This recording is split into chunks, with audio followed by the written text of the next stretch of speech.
Listo, entonces el curso se llama Instrumentos de medida y medición de parámetros de circuitos eléctricos. Listo, ese es el nombre oficial, ese es el nombre con el que ustedes van a sacar su certificado. Entonces, lo que vamos a hacer a continuación es hacer una presentación por parte del instructor, que en este caso soy yo. Vamos a revisar el calendario, cuál es el material de clase que vamos a utilizar, cuál es la metodología del curso, cómo vamos a hacer la evaluación, cuál es el contenido del curso. Vamos a mirar algunas observaciones y luego de eso ya vamos a entrar en materia con una pequeña introducción de lo que es la electricidad, cuáles son sus parámetros fundamentales, cómo es su funcionamiento. Les voy a explicar también de manera muy rápida, de manera muy sencilla, un software que vamos a utilizar y cómo lo vamos a utilizar.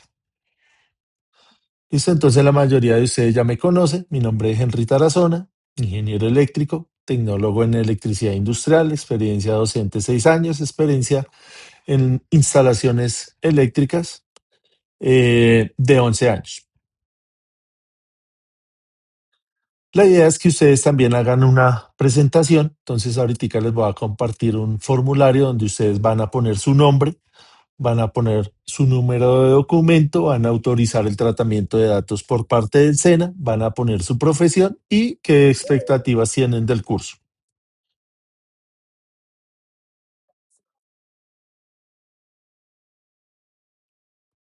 Listo, entonces el curso inicia hoy, lunes 10 de agosto, y finaliza el miércoles 2 de septiembre.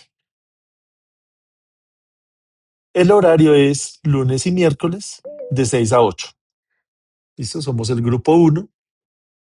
Nos vamos a encontrar todos los lunes y miércoles de 6 a 8 durante 6 o 7 sesiones. Vamos a, a ir mirando porque de pronto eh, voy a tener la necesidad de fallar algún día porque tengo unos compromisos académicos, entonces en su momento yo les aviso, ¿listo? Por ahora nos vamos a ver entonces los lunes y los miércoles sin falla. En un momento el grupo está silenciado, me refiero al grupo de WhatsApp, y ahorita vamos a mirar eh, cómo vamos a manejar ese grupo. En cuanto al material de clases, vamos a utilizar estas presentaciones. Yo se las voy a compartir ahí por el grupo para que usted vuelva y las revise. Aparte de eso, estamos grabando, entonces usted puede ir a mirar alguna cosa muy puntual, alguna cosa que usted necesite revisar al detalle. La idea no es repetir la clase completa porque pues no tiene sentido. La idea es que la utilicemos solamente para cosas muy puntuales. Aparte de eso, yo les voy a compartir unos enlaces para que veamos unos videos y complementemos todo lo que estamos viendo acá. Les voy a compartir también un libro que va a ser el libro guía donde vamos a hacer muchos ejercicios eh, y todos esos ejercicios los vamos a sacar ahí del libro. Entonces va a ser algo muy, muy sencillo. También les voy a compartir el link de donde vamos a encontrar las normas como el RETIE y también entender la parte de la motivación que es muy importante a la hora de asistir a estos cursos tan cortos, cursos de 40 horas donde tenemos que mantener alta la motivación para no desertar a mitad del curso, que no terminemos, sino la idea es sacar todo su certificado. Entonces la metodología del curso es muy sencillo. Nos reunimos acá, hablamos, dialogamos, resolvemos dudas y esa metodología pues se llama clases sincrónicas. Entonces el certificado que ustedes van a obtener es un certificado como si usted hubiera estado presencialmente. ¿Por qué? Porque estamos acá interactuando, estamos hablando, estamos interactuando en vivo, estamos teniendo sesiones en vivo con el instructor, entonces es catalogado como una sesión o como un curso presencial. Es diferente a un curso virtual donde lo que nosotros hacemos es llenar unas guías, llenar unas tareas, entregar unas evidencias y casi no tenemos interacción con el instructor, sino que son reuniones muy esporádicas de corto tiempo. Acá es como si estuviéramos dando una clase presencial, ¿listo? Entonces es importante el tema de la participación y el tema de la asistencia. Ya vamos para allá.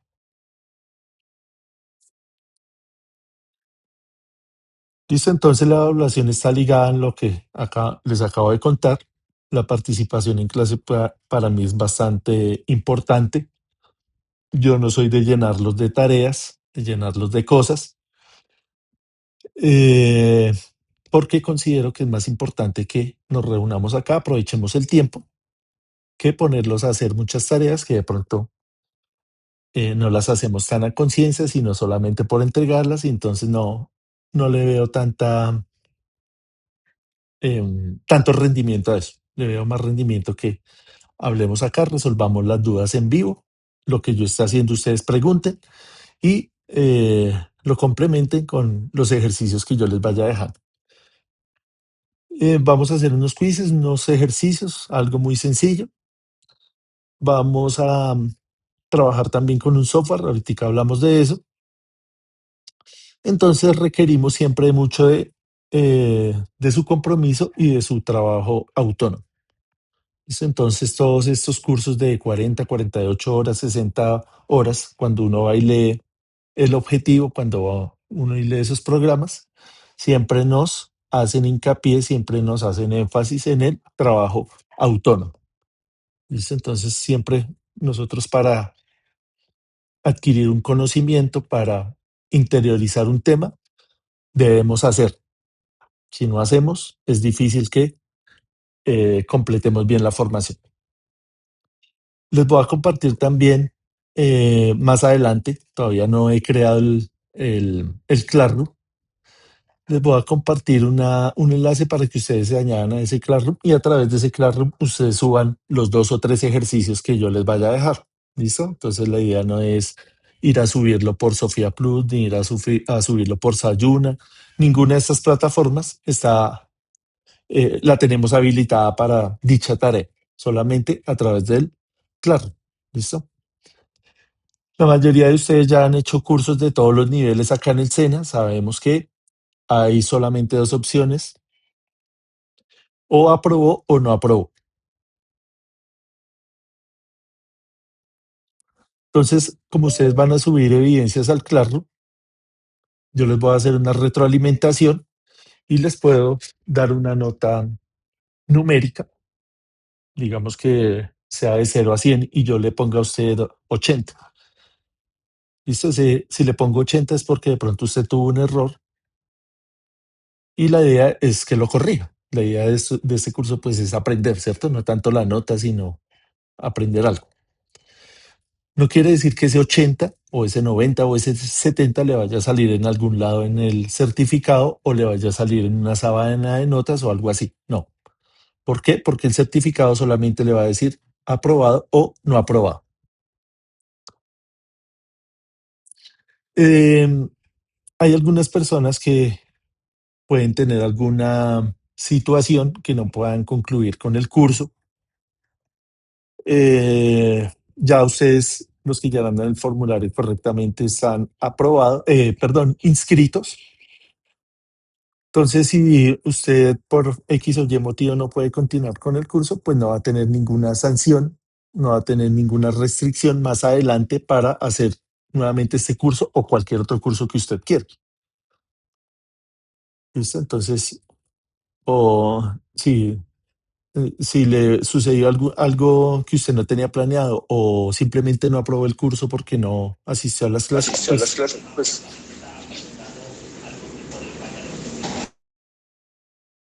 no va a pasar nada. ¿Listo? Para que lo tengamos en cuenta. Importante eh, que tengamos en cuenta que esto solamente aplica para estos cursos cortos, de 40, 50, 60 horas. Si usted ya está matriculado ya en un nivel técnico, tecnológico, eso sí ya es diferente, ¿no? Para que no se vaya a confiar y no vaya a malinterpretar la información que le estoy dando acá. Solamente aplica para estos cursos cortos.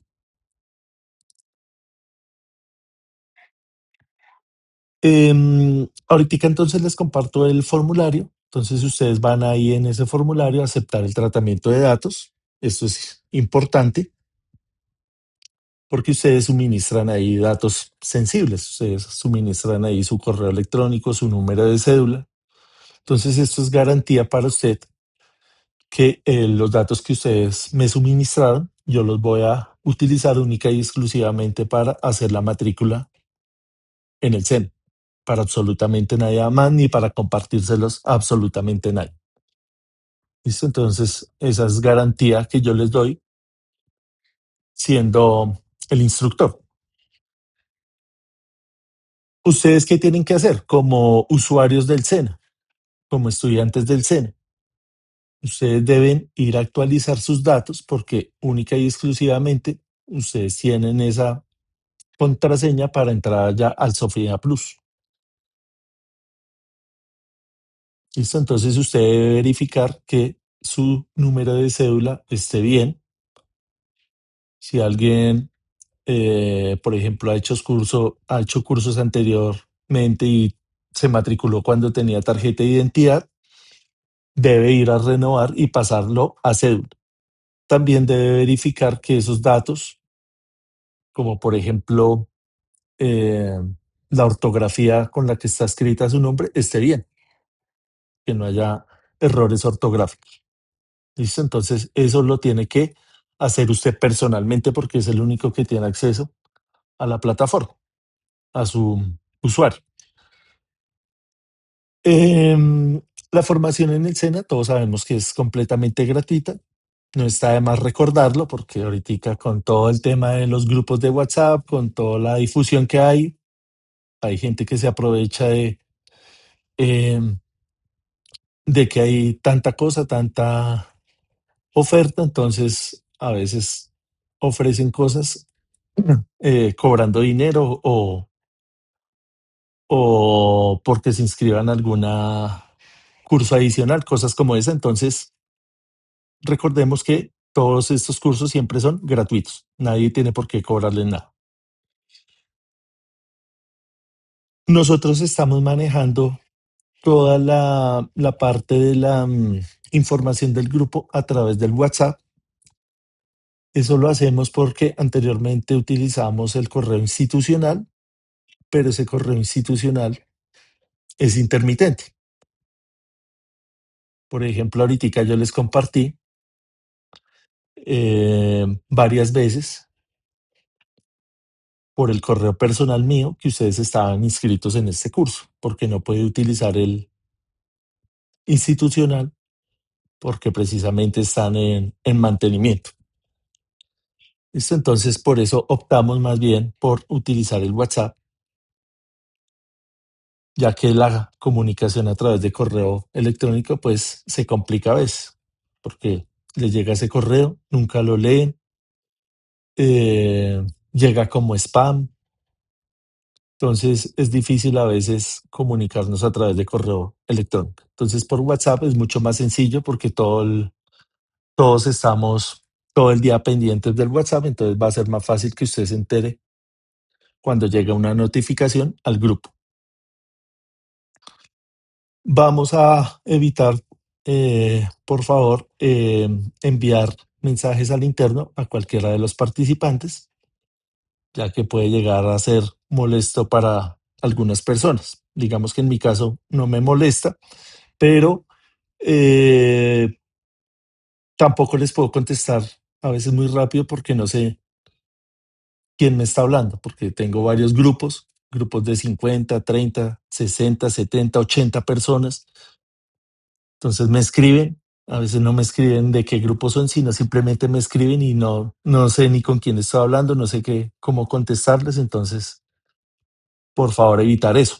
Entonces, si usted tiene alguna inquietud, usted escribe por el grupo, ya me queda más fácil identificar cuál es la inquietud, cuál es la duda. Estos enlaces que vamos a utilizar para las reuniones son diferentes para cada sesión. ¿Listo? Entonces, por ejemplo, ahorita les compartí un enlace que va a tener una duración de 1 hora. Pasada esa hora ya me toca renovar o crear otro enlace y compartirle nuevamente. Entonces, en esa interrupción, nosotros aprovechamos y hacemos un receso de 10 minutos, 15 minutos para ir a tomar algo, para ir al baño, para descansar la espalda, para descansar un poquito la mente, despejar la mente.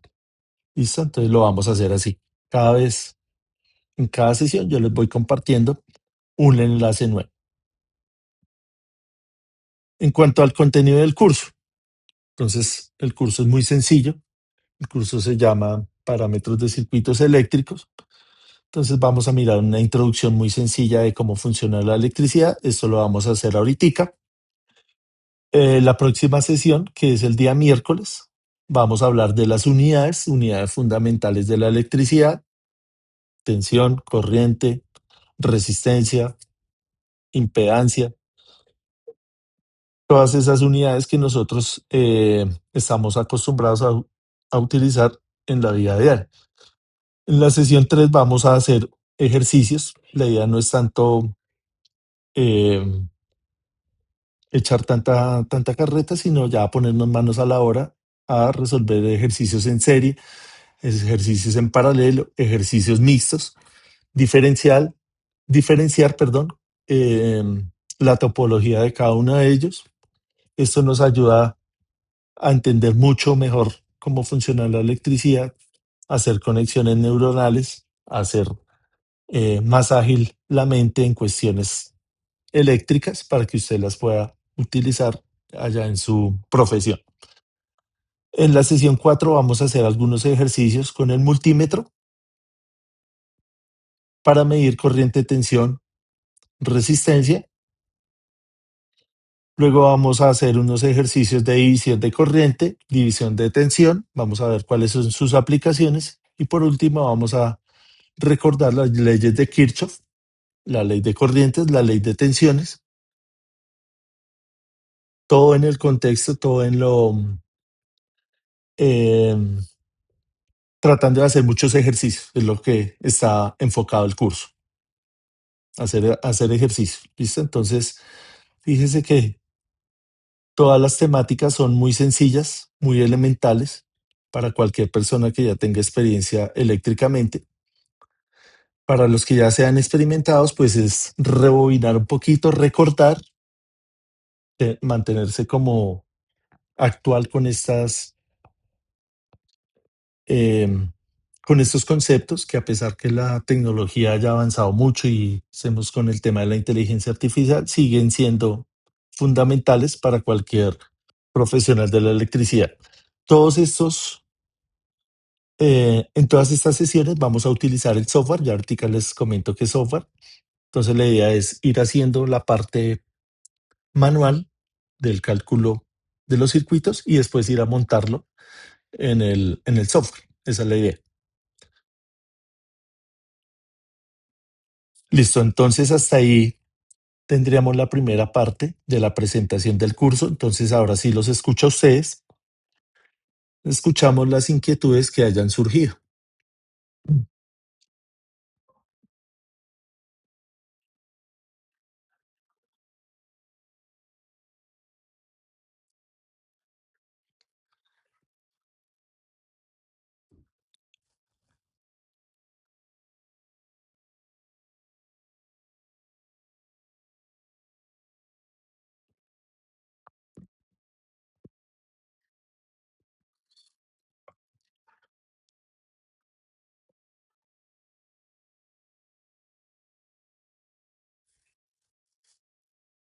Listo, entonces creo que quedó bastante clara. Igualmente yo les comparto la grabación y les comparto la presentación para las personas que de pronto necesiten revisar nuevamente. ¿Listo? Eh, la idea también de las grabaciones es que vayan y las revisen solamente cuando haya sucedido algo, que no hayan podido asistir a la clase. No es solamente para que, o mejor dicho, no es para que usted falle y después diga voy a ir a ver la grabación, porque no tiene sentido, no vamos a poder acá interactuar. Listo, entonces vamos a arrancar ya en materia con lo que tiene que ver con el contenido del curso. También es algo muy sencillo,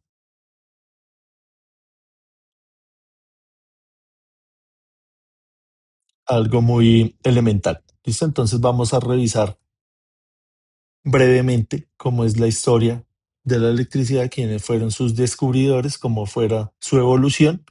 Vamos a mirar algunos modelos que se utilizan para el entendimiento de la electricidad y por último les voy a explicar eh, cómo abrir la cuenta en Tinkercad y cómo utilizar el software o la aplicación.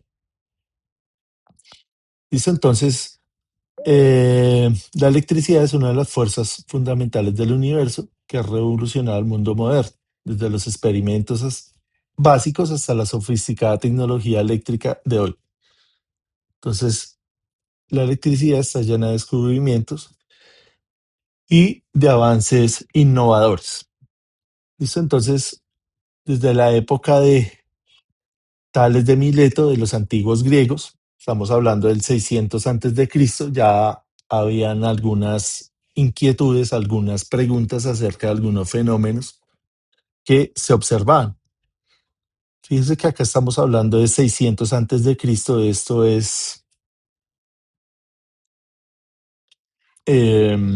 historia clásica, historia occidental, pero hay datos mucho más antiguos de 2000, 3000 años antes de Cristo que muestran referencia a que ya habían algunas inquietudes, algunos experimentos relacionados con la electricidad.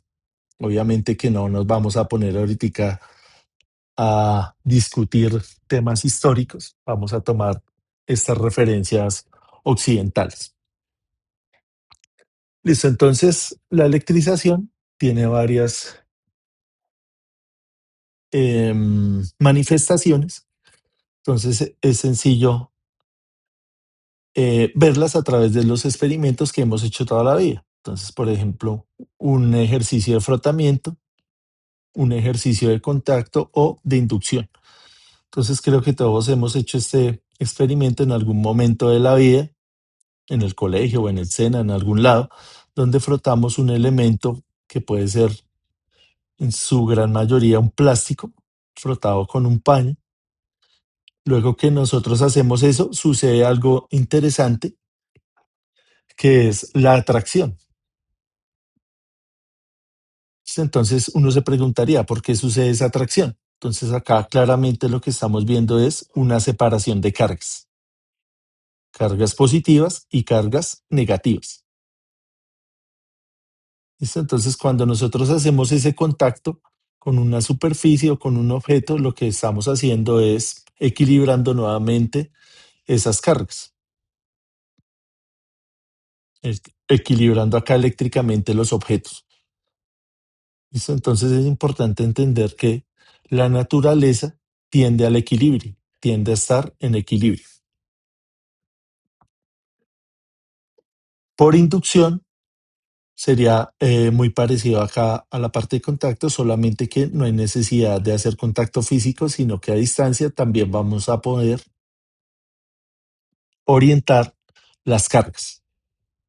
¿Listo? Entonces, fíjese que esto, a pesar de ser tan sencillo, a pesar de ser tan elemental, tiene muchas aplicaciones con el tema de la electrostática, de cómo funciona la electrostática, el tema de los campos eléctricos, la diferencia que hay con los campos magnéticos, no solamente en la parte de la transmisión de la electricidad, sino también tiene muchas aplicaciones en el tema de las comunicaciones, el tratamiento de esa energía estática que hay que drenar para que no contamine la comunicación. Entonces, ahí vamos de a poco entendiendo desde lo más básico hasta lo más complejo. Más adelante en el siglo XVI, hubo un médico y físico inglés llamado William Gilbert que ya le empezó a dar nombre a todos estos fenómenos. Entonces, él fue uno de los que llamó a este fenómeno la electricidad. ¿Listo? Entonces, acá tiene su historia. cómo de estas palabras griegas se iban construyendo ya estos conceptos modernos, estos términos modernos. Listo, entonces volviendo acá al experimento de la frotación, acá lo que tenemos es una separación de cargas, cargas positivas, cargas negativas.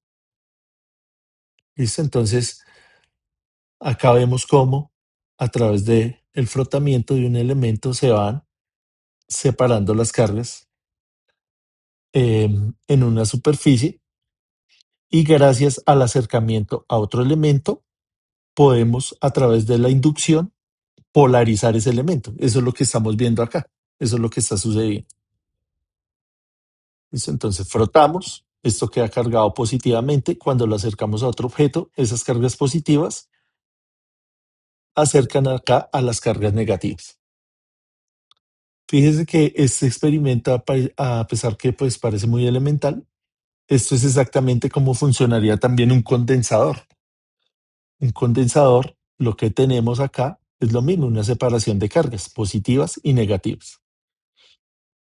Cuando nosotros acercamos acá este elemento a los papelitos, ellos se pegan, ¿cierto? La pregunta sería, ¿por qué se pegan? ¿Qué hay acá entre este elemento, entre este plástico y este papel? Alguien que me quiera ayudar ahí. Buenas noches, carga Buenas de noches. electrones positivos. Señor, Carga de electrones positivos. listo, ya vamos a ver cuál es la diferencia entre electrón, protón, neutrón, todos estos elementos. Fíjense que acá hay un concepto que es muy importante, que es el concepto de campo, campo eléctrico. ¿Qué es un campo eléctrico? Entonces, si nosotros tenemos acá cargas positivas, perdón,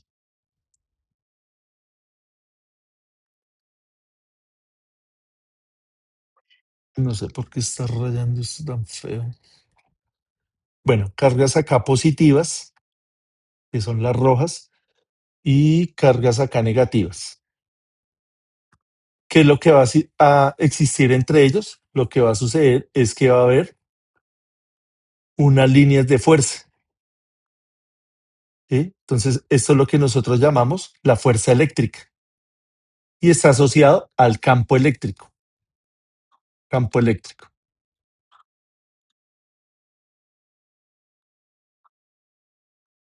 ¿Listo? Entonces ya ahorita vamos a retomar este concepto de campo eléctrico porque es lo que actualmente se utiliza para el estudio de las redes, para el estudio de la transmisión de información, de la transmisión de potencia.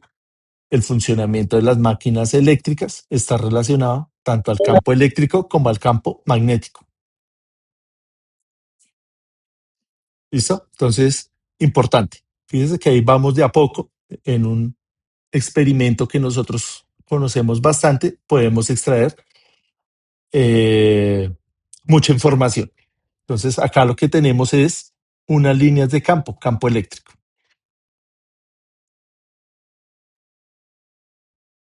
Más adelante, en 1752, Benjamin Franklin hizo un experimento con una cometa donde demostró que el rayo es una forma de electricidad e introdujo los términos positivo y negativo ya de manera un poco más formal.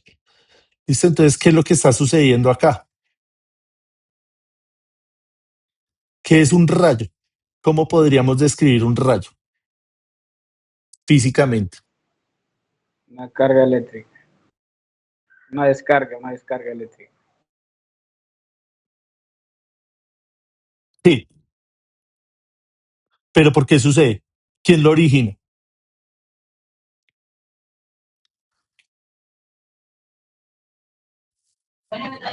Si no estoy mal, sería las cargas que tendrían las nubes al chocar. Sí, señor, exactamente eso. Es decir, que estamos teniendo este mismo fenómeno, solamente que ya no a nivel tan pequeño, sino un poco más amplio. Entonces, lo que está sucediendo es que las nubes hacen rozamiento, ese rozamiento hace una separación de cargas y la separación de cargas polariza el suelo y el elemento quiere volver a estar en equilibrio. ¿Listo? Entonces, si hiciéramos un dibujo acá de esa situación, lo que tendríamos sería lo siguiente. Entonces, si tenemos acá unas nubes, ¿listo? Tenemos acá las nubes. Ellas se frotan entre sí. Hay una separación de cargas, acá negativas. Esto es negativo. Quiere decir que el suelo se vuelve positivo, ¿cierto? Porque entre ellas lo que hay es un campo eléctrico, vea, se genera un campo eléctrico. Este es el campo eléctrico. Entonces, como tenemos ahí el campo eléctrico, lo que está sucediendo es que hay una fuerza. Entonces, claro, cuando esto ya está demasiado cargado, él busca el equilibrio y se descarga. ¿Listo? Entonces aparece el rayo. Podríamos decir entonces que el rayo, ¿qué es? Un movimiento de carga, ¿cierto? De cargas negativas. Entonces las cargas negativas se empiezan a desplazar de un punto A un punto B. Ahí tenemos ese movimiento de cargas.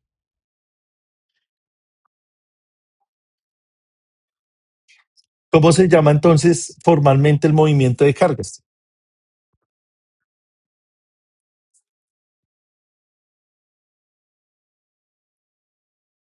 Cuando hablamos de electricidad, estamos hablando de qué?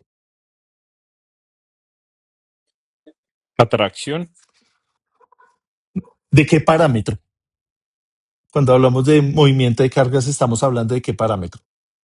Tensión, corriente, resistencia. Tensión. Una corriente.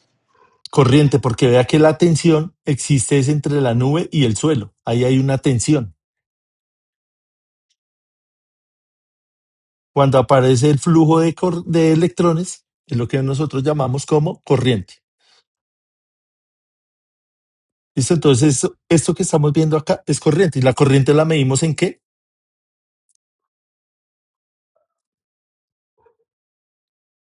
Amperios. En amperios. Listo, ojo con eso. Entonces ya sabemos que la corriente se mide en amperios. ¿Por qué es importante? Porque como vamos a ver el uso de las herramientas de medición, tenemos que tener claro qué es lo que vamos a medir. Si nosotros no tenemos claro qué es lo que vamos a medir, podemos hacer mediciones incorrectas, dañar los elementos o dañarnos a nosotros mismos. Fíjense que acá aparece el pararrayo después del descubrimiento de Franklin. ¿Cuál es la función del pararrayo?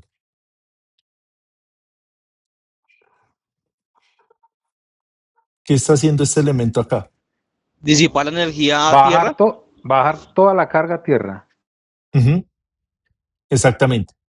Entonces lo que está haciendo este elemento es canalizar. Entonces, ¿por qué el rayo hace esta trayectoria a través de este elemento metálico y puntiagudo en lugar de venir, por ejemplo, acá, por este lado?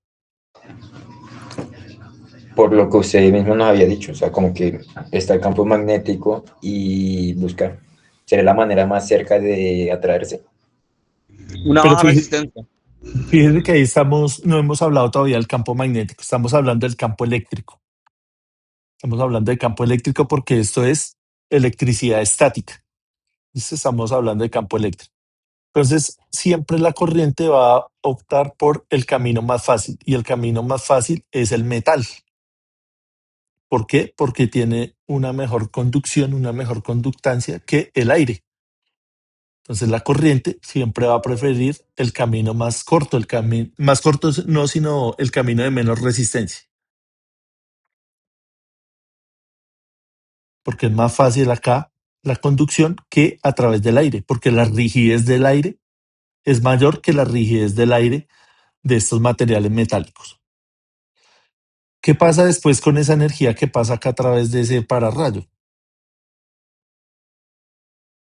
Ahora sí, lo que ustedes estaban diciendo, se disipa en la Tierra, que esta Tierra debe tener unas características especiales, características que deben cumplir con una normativa para que esa energía se pueda disipar fácilmente. No es lo mismo tener acá tierra negra a tener tierra un poco más amarilla o un poco más gredosa. Acá estos materiales también tienen que cumplir con unas especificaciones de longitud y de su material.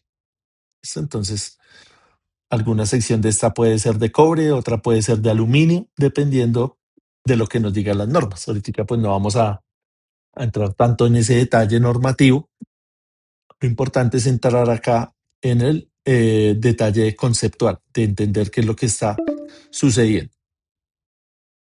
¿Listo? Entonces acá fíjese que tenemos unos elementos que son negativos que van fluyendo a través de el pararrayo. Estas estructuras, estas instalaciones de tierra tienen sus particularidades. Todo esto es una ciencia, hay gente que se dedica específicamente a eso porque tiene mucho trabajo. Desde el punto de vista acá de las mediciones, desde el punto de vista de la profundidad, desde el punto de vista de los materiales, desde el punto de vista acá de las predicciones de qué tan probable sea que pueda caer un rayo en determinada situación, de cómo medir esa intensidad de corriente, de cómo mejorar el sistema tierra. Hay sistemas que son de pararrayos, otros de protección, otros se llaman tierras aisladas, que son para el funcionamiento de algunos equipos específicos. Entonces todo esto pues tiene su ciencia, tiene su desarrollo conceptual que es un poco más complejo, ¿listo? Pero pues la idea es tener una base para entender esos conceptos un poco más avanzados. Entonces acá vemos cómo es la estructura de manera microscópica de la materia. ¿Listo? Entonces acá tenemos el modelo atómico de Bohr. Bohr en 1913 hizo este modelo, un modelo muy simple que aún sigue siendo utilizado. Y ahorita vamos a ver más adelante qué otros modelos existen y qué nos ofrecen esos modelos. Por ahora vamos a mirar este que nos va a ayudar para un primer entendimiento de la electricidad. Entonces tenemos acá tres partículas importantes: el electrón, el protón y el neutrón. Ahora sí, hablemos de signos. ¿Qué signo tiene el electrón?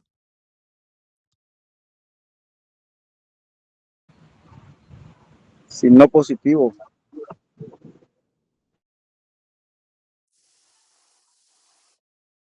Entonces, el electrón es una partícula más pequeña que el protón. Está acá girando alrededor de unas órbitas o de unos orbitales y tiene un signo negativo. Vea, acá en este modelo más simplificado aún se ve, vea, este es el electrón, signo negativo. Entonces, devolviéndonos acá, lo que fluye son electrones. Vea, todo esto que estamos viendo acá son electrones, ¿sí? Porque es una partícula más pequeña y más fácil de arrancar de la materia que el protón. El protón está dentro del núcleo y está pegado precisamente a ese núcleo gracias al neutrón, cuyo funcionamiento, cuya funcionalidad es mantener acá estos elementos pegados al núcleo. Fíjese que este modelo pues es bastante sencillo, bastante visual, bastante fácil de entender y nos simplifica mucho el entendimiento de la electricidad. Obviamente que hay cosas más complejas, ya las vamos a revisar. Entonces, atómicamente van a ver, perdón, miro acá qué tiempo nos queda. Estamos bien. Les voy a ir compartiendo la asistencia mientras les voy explicando esta parte antes de que se me olvide.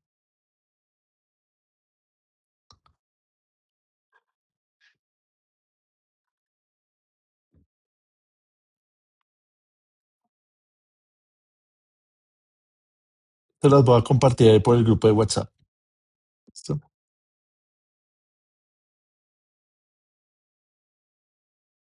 Me confirman porfa si la podemos llenar.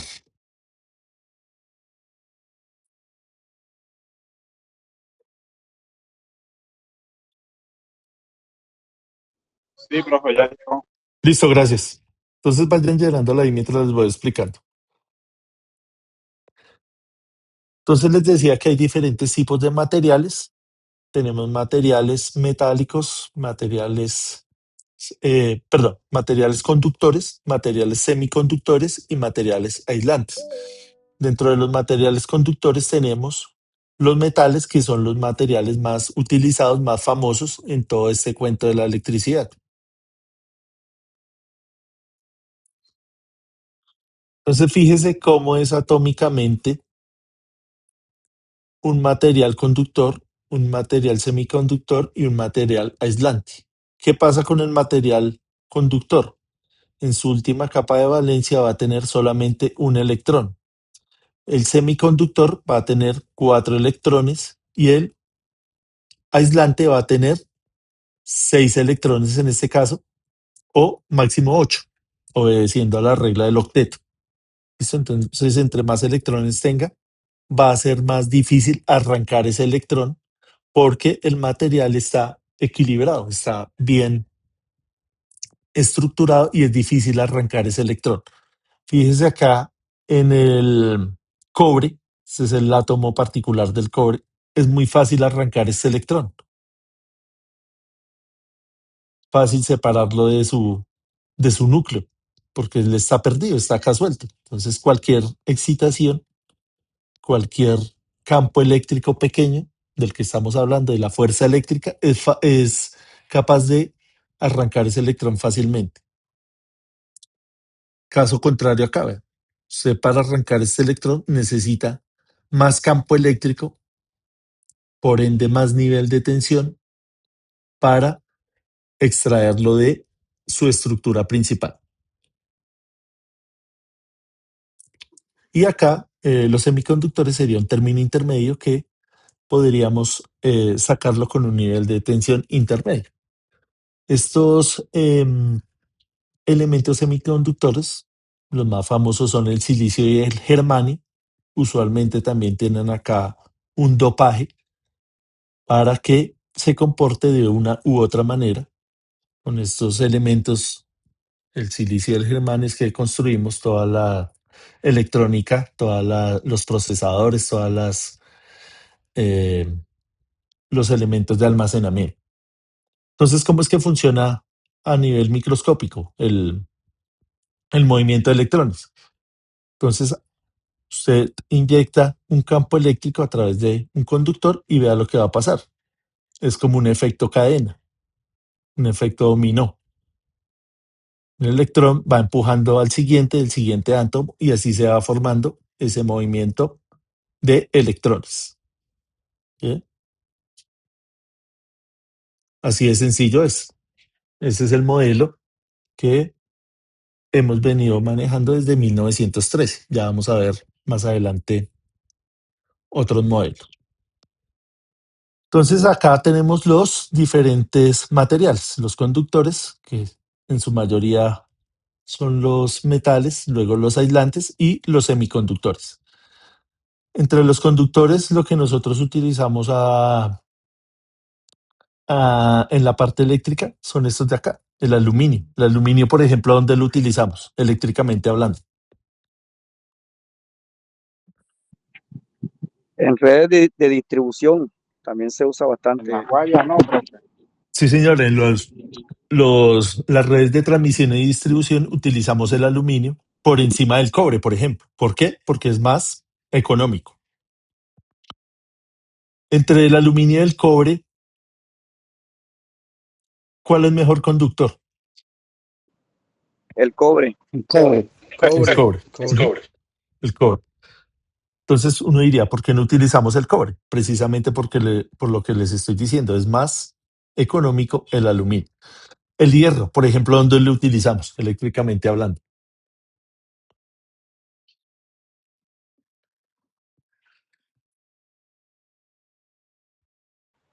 Repita, profe, que no lo entendí bien por la señal. El hierro, ¿dónde lo utilizamos? Puede ser en vías férreas. No, pero eléctricamente hablando.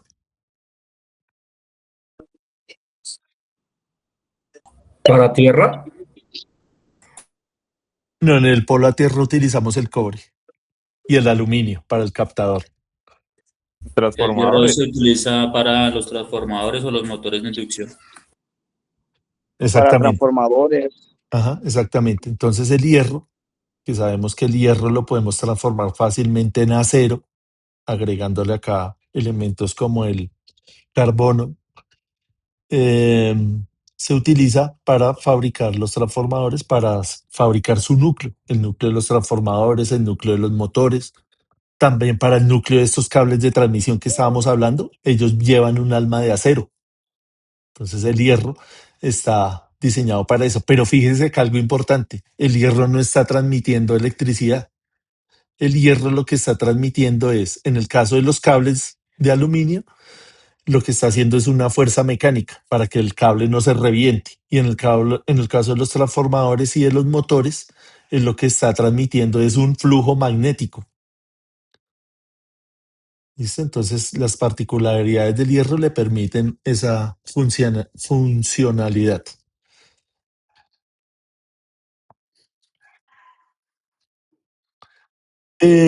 ¿Qué otros metales tenemos acá? Por ejemplo, el bronce. El bronce también lo utilizamos en los electrodos de puestas a tierra. Por ejemplo, el oro, la plata, ¿dónde la utilizamos? Semiconductores. Supuestamente en En los electrónica, aparatos electrónicos. en placas electrónicas. Sí, señor. Como esas placas electrónicas son más pequeñas y requieren poquito metal comparado con ir a hacer una red de distribución, pues es lógico ir a utilizar un poquito de plata, un poquito de oro, ¿cierto? Sería ilógico ir a hacer un cable de oro o un cable de plata. Entre la plata y el oro, ¿cuál es mejor conductor? En estado puro. El oro, El oro. el oro, ¿Seguros? el oro. Creo que es lo La contrario. plata y- Listo, ahorita averiguamos en el descanso y lo discutimos en la segunda parte. Eh, Acá en los materiales aislantes, pues todos conocemos la madera, el vidrio, el aire, el corcho, la cerámica, el hule espuma, pues estos hay muchas variedades de caucho y muchas aplicaciones. Digamos que en la parte eléctrica donde utilizaríamos el hule, el caucho. En los sistemas En los aislamientos, en los en sistemas de los aislamiento. guantes y cosas de protección personal. Ajá, esa es una aplicación. Elementos de protección personal. También en cables, ¿cierto? Hay algunos cables que vienen con una recubierta de unos de PVC, otros de caucho, hay de muchos materiales. Cauchetadora que viene recubierto los hiles de cobre o el material conductivo. Sí, señor. Ujú, todo eso. La cerámica, por ejemplo, ¿dónde la utilizamos? En los aisladores eléctricos de alta tensión. Ajá. Ustedes ven allá unos elementos que están separando los En cables. los Se utiliza pararrayos también se la usan cerámica. bastante Sí, señor. El aire, por ejemplo, ¿dónde lo utilizamos? para enfriar las paredes de los transformadores, para enfriar el aceite por medio de celdas. Ajá. En la red O de transmisión. la red de transmisión. También. Un motor también, que es enfriado por aire. Entonces el aire es un material dieléctrico, un material aislante. Cuando hablamos de material dieléctrico y material aislante, ¿estamos hablando de lo mismo?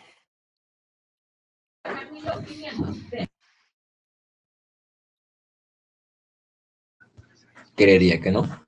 ¿Dieléctrico y aislante es lo mismo? No, Listo, entonces ahorita miramos No, cuál es la diferencia. Listo, tomémonos el descanso porque ya se va a acabar la llamada. Nos vemos a las 7:10. ¿Listo? No, veámonos a listo, las 7:15. ok. Tomémonos 15 minutos de descanso. A las siete listo. quince retomamos. Entonces ya les envío el nuevo enlace.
Listo, entonces vamos a continuar con la presentación. Me confirman, porfa, si me escuchan, si estamos viendo la pantalla.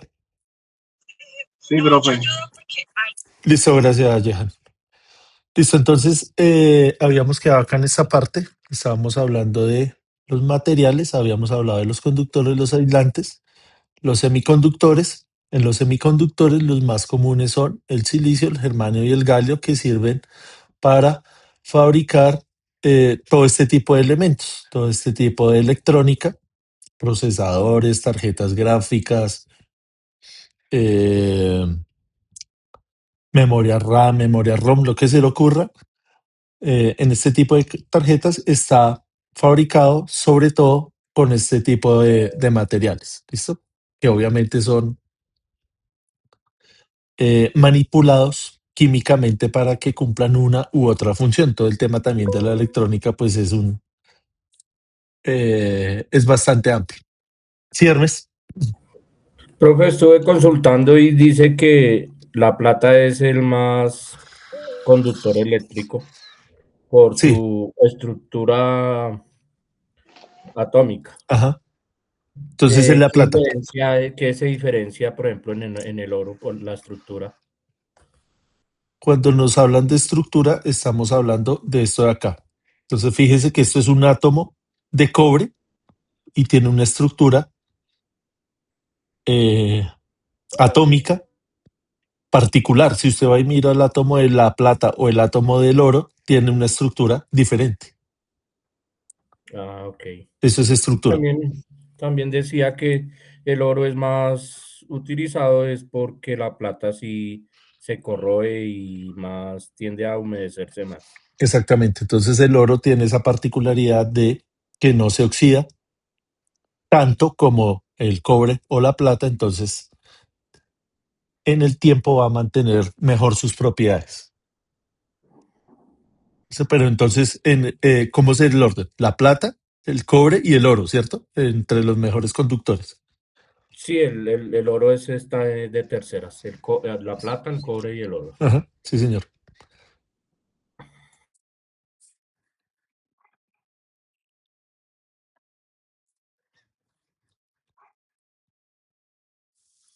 Entonces acá vemos cables de aluminio, cables de cobre, cables unifilares, cables multifilares, cables que se utilizan para la transmisión de potencia, cables que se utilizan para la transmisión de información.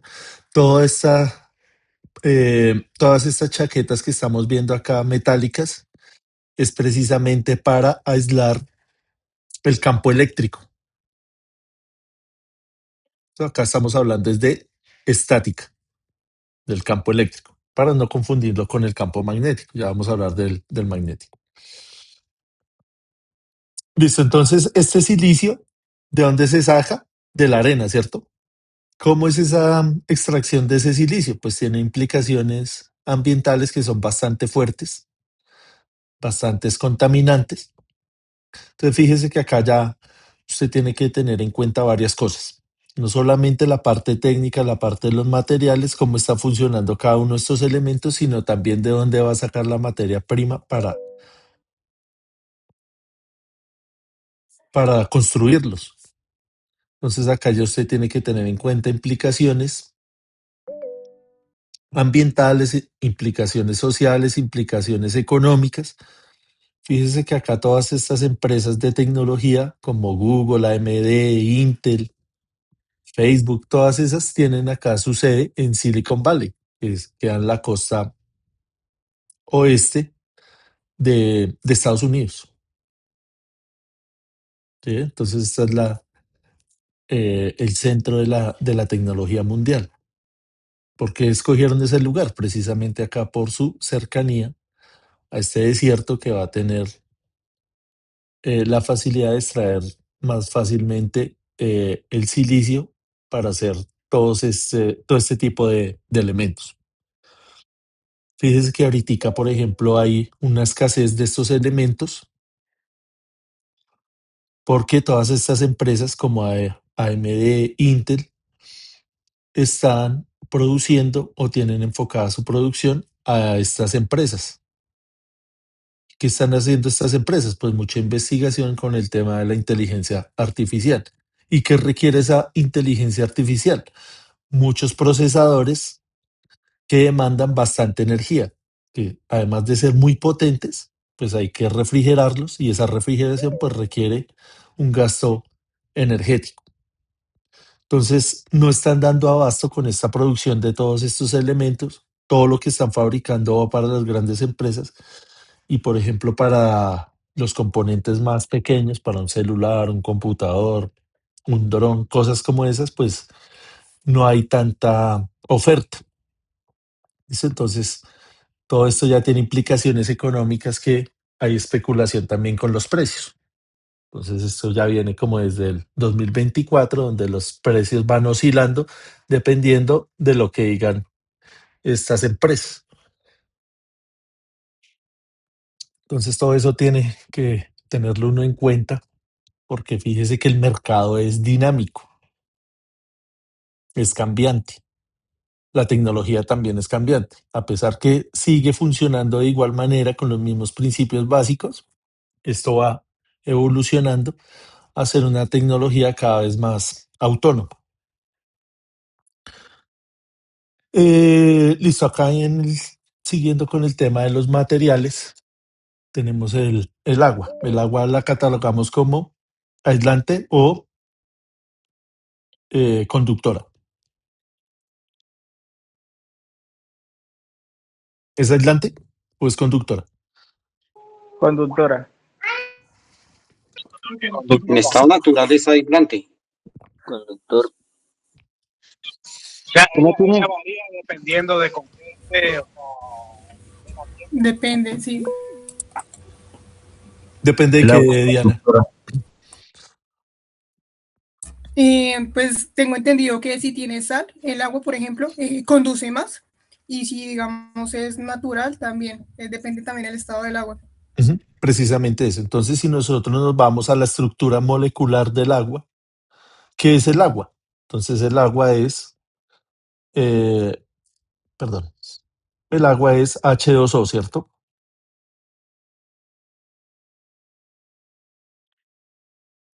Tiene 2 átomos de hidrógeno y 1 de oxígeno. Entonces, si nosotros tenemos acá una vasija de agua que es netamente H2O y hacemos un experimento, por ejemplo, acá de poner una batería, ponemos acá los electrodos, esto no va a conducir. ¿Por qué? Porque es H2O, es agua desmineralizada. El agua, como nosotros la conocemos, como la podemos encontrar naturalmente, ¿es H2O? No, ¿cierto? ¿Qué tiene, por ejemplo, el agua de mar? Sodio. Otros elementos, ¿cierto? Tiene, por ejemplo, sal. Sí, sí es así o lo contrario. El de la sal, cloruro de sodio. Tiene, por ejemplo, magnesio. ¿Qué más puede tener?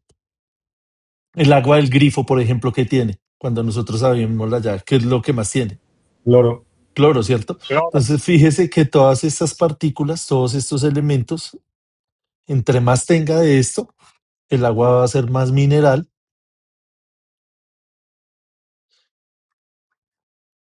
El agua lluvia, por ejemplo, tiene muchos minerales. Y en este momento, esto ya se convierte en conductora, pero no es propiamente por el agua, sino es por estos minerales. ¿Listo? Para que lo tengamos en cuenta.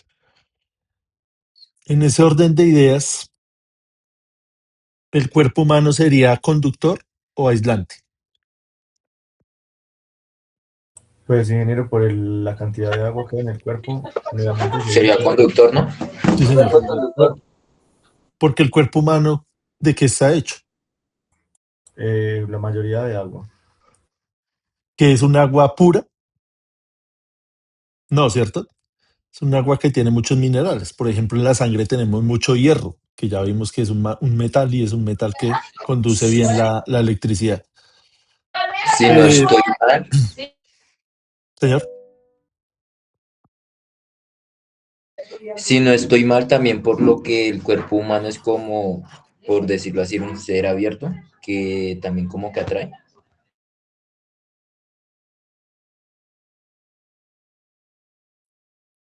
De pronto sí está relacionado con el tema de la polarización, porque el agua, por ejemplo, es un material que está polarizado. Esto nos lleva a lo que estábamos hablando ahorita de los materiales aislantes y de los materiales dieléctricos. ¿Listo? Entonces, hay materiales aislantes y dieléctricos. ¿Son iguales? ¿Esto es igual? ¿Podemos decir que es igual? No, ¿Cuál es la diferencia entre un aislante y un dieléctrico?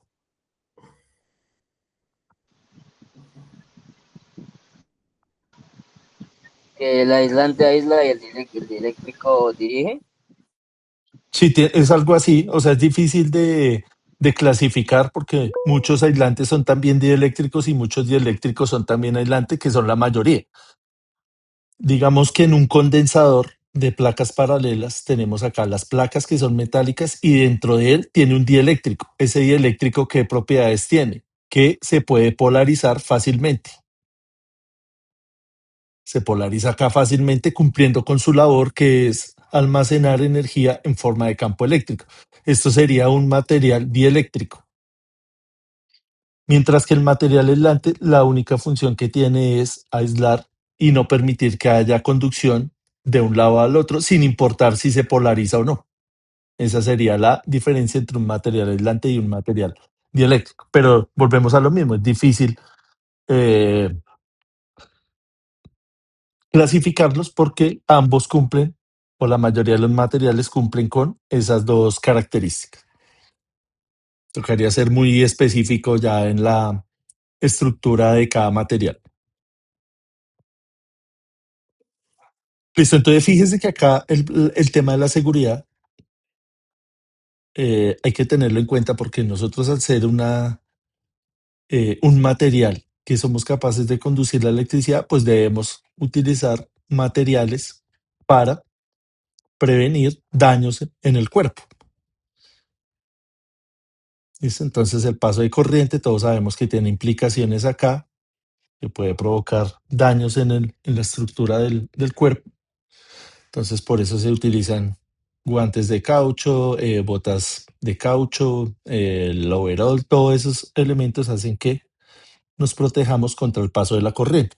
Hay actividades eléctricas, oficios eléctricos, como por ejemplo las personas que trabajan en alta tensión haciendo mantenimiento a las líneas de alta tensión, a los linieros, que utilizan otro tipo de protección, que ya no utilizan guantes aislantes, sino todo lo contrario, guantes conductores, para el tema de equipotencializar eh, con respecto a la línea. Entonces usted como individuo queda al mismo potencial de la línea. No va a haber una diferencia de potencial entre usted y la línea. Entonces, para eso se utilizan ese tipo de elementos. Pero fíjese que es algo muy particular. No es que vamos a utilizar esos elementos para todos los oficios. En la mayoría de los oficios vamos a utilizar materiales dieléctricos. Fíjese que acá estamos haciendo, por ejemplo, mantenimiento acá a estos equipos eléctricos. Este chorro puede ser de varios materiales, puede ser de agua, puede ser también de un material aislante. Y se puede utilizar, obviamente que esta agua tiene que tener qué particularidad, que tiene que ser un agua como un agua pura, es decir, H2O. Desmineralizada. Ajá. Y obviamente que todos estos elementos deben estar desenergizados para poder hacer ese mantenimiento. ¿Por qué se hace ese mantenimiento? Por lo que estábamos hablando ahorita. Si usted no limpia esto, si usted deja esto lleno de polvo, ya estos elementos pierden sus propiedades, aumentan la resistencia y ya no son tan eficientes. Entonces hay que hacerle ese tipo de limpieza. Profe, tengo una pregunta. Señor. Hay limpiacontactos que huelen a rico. ¿Eso no afecta ese, o sea, ese olor que le aplican o qué? Esos ya son basados en elementos que se evaporan rápidamente, que tienen componentes de alcohol donde se evaporan más rápidamente y le añaden ahí otros componentes que puede ser agradable para el olfato de algunas personas. Pero están diseñados es a la diferencia del agua para que se evaporen más rápido. No tanto utilizado en estos elementos, sino en elementos más electrónicos, que tengan componentes más electrónicos. Acá esto como es un poco más robusto, sí se puede hacer con agua. Ok, profe, sí, lo utilizamos para tableros de control. Sí, señor. Listo. Todo este tema de los materiales, usted puede quedarse la vida estudiando eso. De hecho, hay gente que hace sus especializaciones, sus doctorados en esto, porque volvemos a lo mismo, esto es evolutivo. Esto puede mejorar la eficiencia de un elemento, de un motor, de un condensador, de un procesador. Hay mucha investigación con esto. Obviamente que acá en Colombia no estamos tanto en ese cuento. Nosotros estamos más en otro tipo de actividades no relacionadas tanto con la parte investigativa porque pues el presupuesto no nos da. Listo, vamos ahora a mirar el tema del campo magnético rápidamente. Cuando hablamos de campo magnético, se nos viene a la cabeza el nombre de Michael Faraday. Michael Faraday fue el que descubrió la inducción electromagnética, que es la base de todas las máquinas eléctricas que nosotros conocemos, los generadores, los transformadores, los motores. Los motores hay de todo tipo, motores síncronos, motores de inducción, motores de corriente directa, pero el principio es el mismo. El principio es acá un campo magnético que se genera por medio de dos imanes que tienen una polaridad norte, otra sur. Dentro de esa polaridad usted mete una espira o una bobina. Nosotros le damos un movimiento externo, que ese movimiento lo vamos a llamar un motor principal, y esa interacción lo que hace es generar un campo eléctrico. ¿Listo? Entonces, si nosotros nos enfocamos acá en esta imagen, vean, tenemos el campo magnético, tenemos la bobina y tenemos el movimiento. Bastante intuitivo, bastante fácil. Lo que no es tan intuitivo, lo que no es tan fácil es entender cómo el campo magnético provoca acá un campo eléctrico. Fíjese que son dos cosas diferentes, el campo magnético y el campo eléctrico. Campo magnético viene acá de los imanes, el campo eléctrico es precisamente provocado por ese campo magnético. Ahorita les voy a dejar una tarea para que ustedes vean un video donde vamos a entender mejor este funcionamiento. Digamos que sin irnos tanto a la parte acá de escudriñar tanto a fondo, todos hemos visto esta máquina, ¿cierto? Por ejemplo, un dínamo de la bicicleta. Cuando usted da pedal, se prende el bombillo. No hay mucho más que entender. Pero si nos vamos un poco más al detalle, pues tenemos que encontrar acá la diferencia provocada entre el magnetismo y la parte eléctrica, que es el campo eléctrico. Son dos campos, campo eléctrico, campo magnético.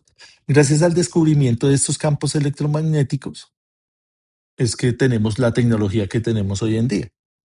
El tema de la transmisión de las comunicaciones también tiene que ver con la propagación de la luz, tiene que ver con la propagación de todo el espectro electromagnético.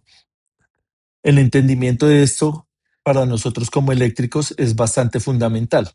Por ejemplo, para describir al detalle cómo funciona un motor, cómo funciona un generador, por ejemplo, para entender cómo funciona un panel fotovoltaico, porque el panel fotovoltaico, si ustedes se acuerdan, él funciona como. Acá está el panel y acá está el sol.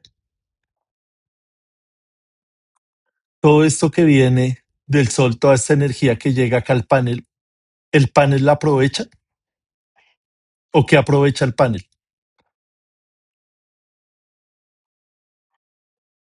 ¿Toda esa energía es capaz de aprovecharla el panel? No, ¿cierto? El que aprovecha una parte de ese espectro electromagnético. Por eso es importante entender la diferencia entre electro y magnético.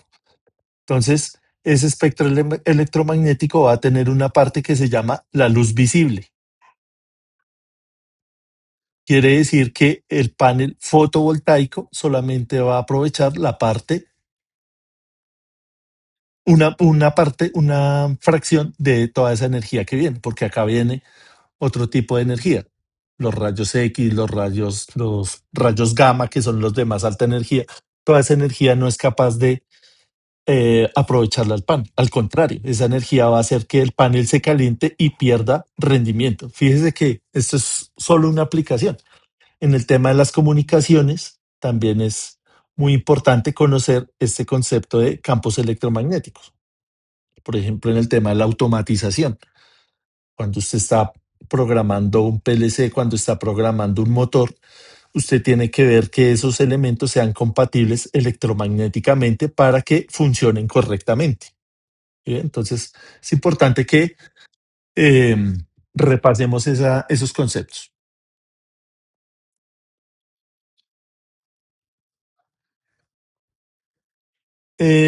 Otro personaje importante, Nikola Tesla, creo que ese sí es más famoso que Faraday, que fue el que impulsó, desarrolló toda la teoría de corriente alterna.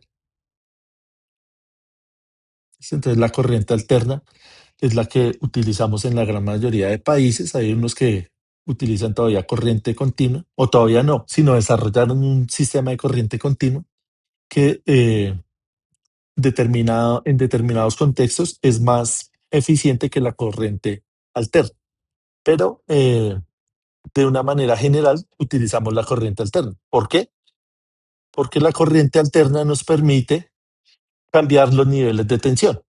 ¿Sí? Entonces, si ustedes se acuerdan cómo funciona un transformador funciona precisamente con corriente alterna. Tenemos acá el transformador, tenemos acá su núcleo de hierro, tenemos acá un nivel de tensión que puede ser de 13.200 voltios, por ejemplo. Y acá necesitamos 120 voltios. Entonces, fíjese que a través de esta máquina bajamos el nivel de tensión. Cuando bajamos el nivel de tensión, lo que estamos haciendo es manipulando también el nivel de corriente, porque la potencia sí es constante. La potencia en ambos lados es exactamente la misma.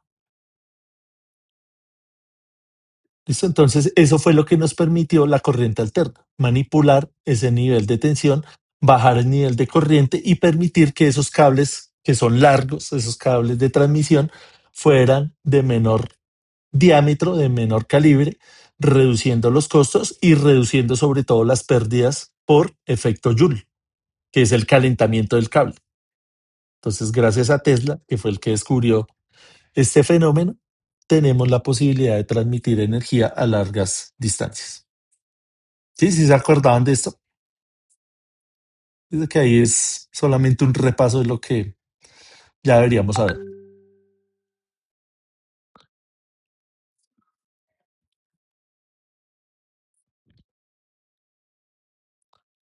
Listo, entonces, fíjense que todo lo que hemos hablado está desarrollado en el modelo atómico de Bohr. Pero ¿qué pasa? Que hay modelos mucho más avanzados y que no podemos ignorar. Tampoco pues los vamos a entender de la noche a la mañana porque ya estamos hablando acá de unos conceptos que son mucho más avanzados, mucho más complejos, que requieren mucho más estudio, mucha más dedicación. Uno de ellos, por ejemplo, es acá el principio de incertidumbre o también en el experimento de Schrödinger de la superposición de estados, donde un gato puede estar vivo o puede estar muerto según la caja esté sellada. Entonces, si la caja está sellada, no sabemos si el gato está vivo o está muerto. ¿Cuándo sabemos si está vivo o muerto? Cuando abrimos la caja. Este experimento está también relacionado con el experimento de la doble rendija, donde la luz se comporta de manera dual, se comporta de manera como partícula, es decir, un fotón, o se comporta como una onda. ¿Cuándo va a cambiar de estado? Cuando nosotros la observamos. Entonces, cuando está acá en forma de partícula, este experimento hace esto. La pasa como si fueran partículas y generan estos dos rayos de luz. Cuando nosotros queremos hacer una medición, interferimos en el experimento y ya no se comporta como partícula, sino como onda. ¿Listo? Entonces, obviamente que todas estas teorías no las vamos a utilizar porque no tenemos la capacidad, ni ustedes ni yo, de explicarlas matemáticamente, porque esto es una matemática ya más avanzada, pero es importante tener en mente que estamos trabajando con un modelo que es muy simplificado, que es el de Bohr. Tenemos el electrón, el protón y un núcleo. Ya en estos modelos cuánticos no tenemos en ese núcleo únicamente el protón y el neutrón, sino muchísimos más partículas que no estamos en la capacidad eh, de entender ahorita, porque obviamente académicamente nos quedamos cortos, pero por lo menos tenerla ahí en mente que sí existe. El modelo de campos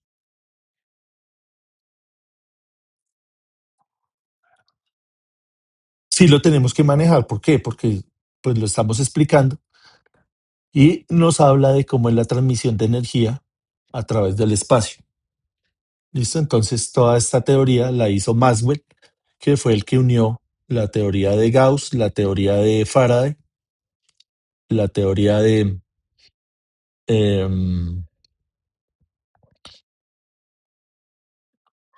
son tres, la de Gauss, la de Faraday y la de Ampère. Unió esas teorías y creó las ecuaciones de Maxwell.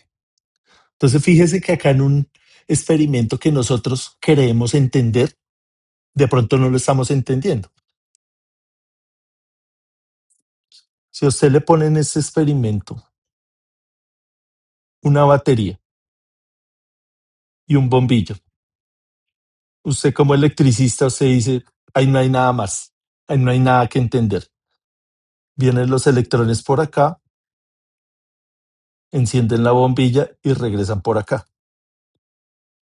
¿Por dónde van los electrones? Por dentro del cable. Pero ¿qué pasa? Esa corriente eléctrica va generando alrededor del cable un campo magnético. Ahí está el campo magnético. Y ese campo magnético, a su vez, provoca un campo eléctrico que es transversal o perpendicular a ese campo magnético. Entonces, ¿qué es lo que nos dice Maxwell? Que la energía no se propaga a través del cable, por dentro del cable, a través de los electrones, sino que se propaga es por el espacio alrededor de ese cable. Por ahí va la energía. Puede ser contraintuitivo, pero es lo que nos dice em, ya los experimentos más avanzados. Por eso les decía, si nos queremos quedar acá con lo básico, está bien porque funciona. Si estamos acá con esta teoría de Bohr, estamos bien. Pero fíjese que el mundo avanza, la tecnología avanza, y hay que estar, por ejemplo, conscientes de que no es tan así como la estamos creyendo. ¿Listo? Entonces, la reflexión es que en estos experimentos tan pequeños, en estos experimentos que parecen que ya no las sabemos todas, podemos todavía estudiarlos y sacar mucha información. Entonces, ¿cuál es la idea? Que ustedes vayan acá a este enlace, vean ese video y saquen sus propias conclusiones. ¿Listo? Entonces, esa va a ser una eh, de las primeras actividades que vamos a hacer, la primera tarea que vamos a hacer. Listo, no sé si tengamos alguna inquietud, alguna pregunta.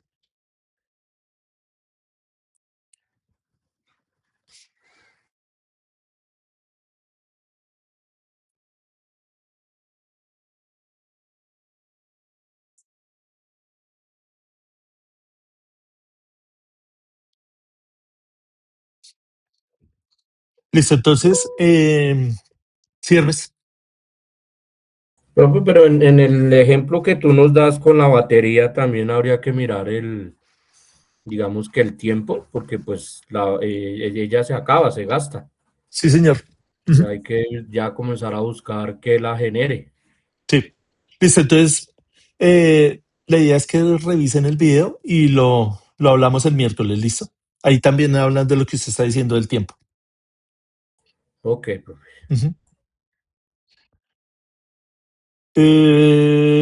Listo, dejémoslo por ahí. El miércoles les explico, para ahorita no estar corriendo, les explico bien el tema del Tinkercad. ¿Listo? Entonces el Tinkercad es este simulador, es muy sencillo. Acá les dejo el enlace, solamente tienen que entrar a este enlace y generar una cuenta, como cualquier otra aplicación. crean su cuenta con su correo personal y esa es la segunda actividad. Entonces, la primera es mirar el video, la segunda es crear la cuenta y la próxima clase venimos y lo cacharreamos. ¿Listo? Ya la mayoría de ustedes lo conocen. Esto es más para las personas nuevas. Gracias entonces por la participación en el día de hoy. Espero que les haya gustado.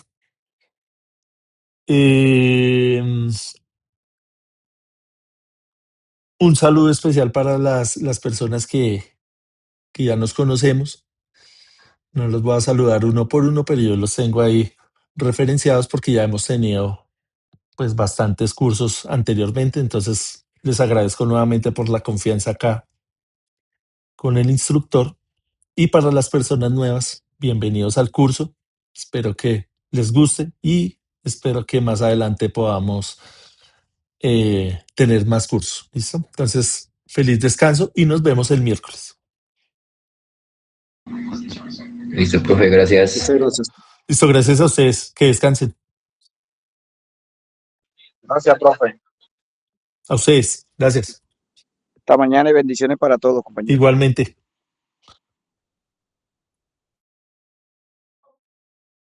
Buenas noches, ingeniero. Buenas noches para todos, compañeros. Igualmente que descanse, Manuel.